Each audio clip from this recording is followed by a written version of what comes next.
Okay, let's talk about an idea that's so big, so fundamental to our world, that you probably don't even see it. But trust me, it's everywhere. It's the hidden engine behind pretty much everything, from the phone in your hand to your morning coffee. We're talking about specialization. I mean, seriously, think about it for a second. Can you imagine one person mining the iron, then forging the steel, then building the engine, and then stitching the seats? It sounds absolutely impossible, right? Well, there's a really powerful reason for that, and that's exactly what we're going to dive into today. At its core, specialization is really just about focus. Simple as that. Instead of trying to be a jack of all trades, you just do one thing, and you get really, really good at it. This applies to individual people, to huge companies, and yep, even to entire countries. And this one simple idea, just doing what you're best at, has totally transformed our world and the entire global economy. To really understand how massive this is, we've got to go back, way back to where it all started. So our story kicks off back in the 18th century, and it starts with one of the founding fathers of modern economics who had this light bulb moment while watching something you'd think is incredibly boring, a pin factory. And that person was, of course, Adam Smith. In his incredible book, The Wealth of Nations, he laid it all out. He said the secret to getting more stuff done wasn't about working harder, it was about working smarter. And the way to do that? By dividing up the work into tiny little pieces. He called it the division of labor. See, Smith noticed that making a single pin wasn't one job. It was a whole bunch of smaller jobs. So instead of having one person do everything, the factory broke it down. You'd have one guy whose only job was to draw the wire. The next guy, he just cuts it. The worker after that only sharpens the point, and so on and so on.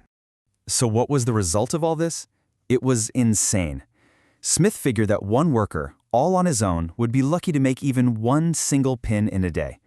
But a small team of just 10 specialists, with each person mastering their one little task, they could churn out 4,800 pins every single day. That's not just an improvement, that's a productivity explosion. So why did this work so darn well?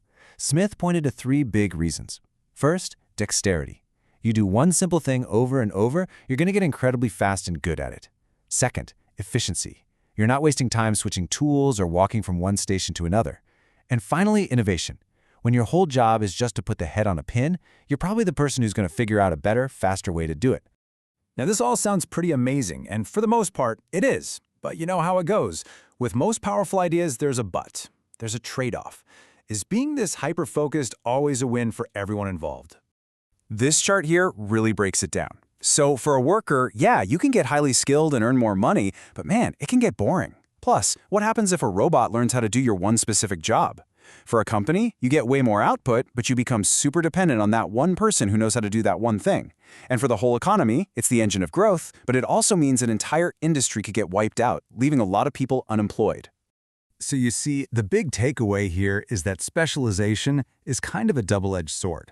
On one side, you have this incredible efficiency and wealth creation. But on the other, you create all these dependencies and risks that you have to manage really, really carefully. And speaking of managing things on a bigger scale, this is where the idea goes global. Economists took that same logic from the little pin factory and realized, wait a minute, this explains how trade between entire countries works. So the first concept is pretty intuitive. It's called absolute advantage. It's just about who's better at making something. If Saudi Arabia can pump more oil out of the ground than Canada can, well, it has an absolute advantage in oil. And if Canada can grow more wheat, it has an absolute advantage there. Simple. Seems pretty straightforward, right? Each country just does what it's best at, and we call it a day. But what if one country is just better at making everything? Does that mean there's no point in them trading with anyone else? Well, the answer is a huge no, and that leads us to an even cooler, more powerful idea. And that idea is comparative advantage. Honestly, this might be one of the most important concepts in all of economics. The key here is that it's not about who is the absolute best at something. It's about who can produce it at a lower opportunity cost. In other words, who has to give up the least amount of something else to make it. Okay, let's unpack that, because this hidden math is the secret sauce. It's what makes global trade work for everybody, even when it looks like one side has all the advantages.